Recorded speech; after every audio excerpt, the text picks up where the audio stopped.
नमस्कार मित्रांनो, आता आपल्यासमोर 2 गणपतींचे प्रवेशद्वार आहेत. मी जिथे उभा आहे त्या माझ्या एक्झॅक्ट समोर चिंचपोकळीचा चिंतामणी सार्वजनिक उत्सव मंडळ. या प्रवेशद्वाराच्या समोर आपल्याला दुसऱ्या एक गणेश मंडळाचं प्रवेशद्वार दिसतं.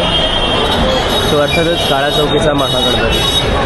तर आपण या दोन्ही गणपतींपैकी सर्वप्रथम चिंचपोकळीचा चिंतामणीकडे जाणार आहोत. द आर्टिस्ट नाव काय मित्राचं? चेतन आडवेरकर, लाईव्ह इंडियन पेंटर म्हणून इंस्टाचं हँडल आहे, इंस्टा हँडल आहे. ओके, कुठला आहे तू? मुंबईमधला? इथलाच आहे?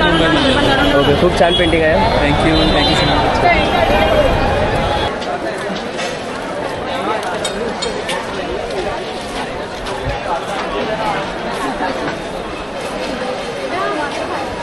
चिंतामणीच्या मुख्य प्रांगणासमोर आपण आहोत.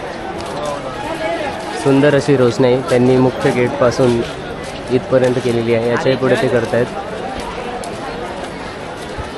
आपण आता चिंचपोकळीच्या चिंतामणीचं दर्शन घेण्यासाठी आलेलो आहोत. माझ्या मागे जी लाईन दिसते, रांगाच मोठ्या रांगा लागलेल्या आहेत, खूप लांब दूरवरपर्यंत.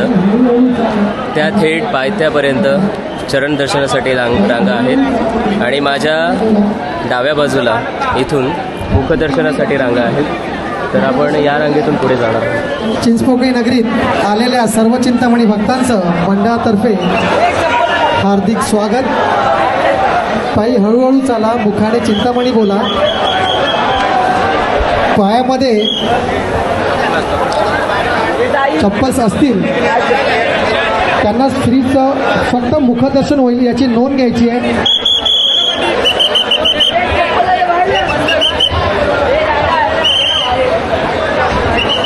मंडपातील असलेले सहाय्यक सदस्य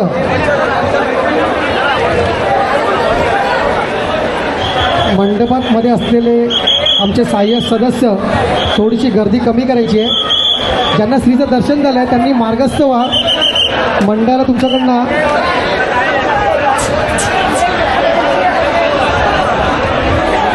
सहकार्याची अपेक्षा आहे. आपल्यासोबत असलेल्या लहान मुलांची तसेच मौल्यवान वस्तूंची काळजी तुम्ही स्वतः घ्यायची आहे. त्यासाठी मंडळ देवाच्या लहान मुलांची याची दक्षता घ्या.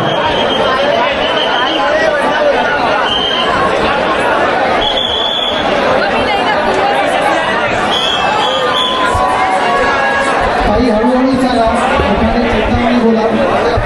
इथे सुद्धा मोठ्या प्रमाणात गर्दी होती. तरीसुद्धा जवळपास 15 ते 20 मिनिट लागली चिंतामणीचे दर्शन घेण्यासाठी.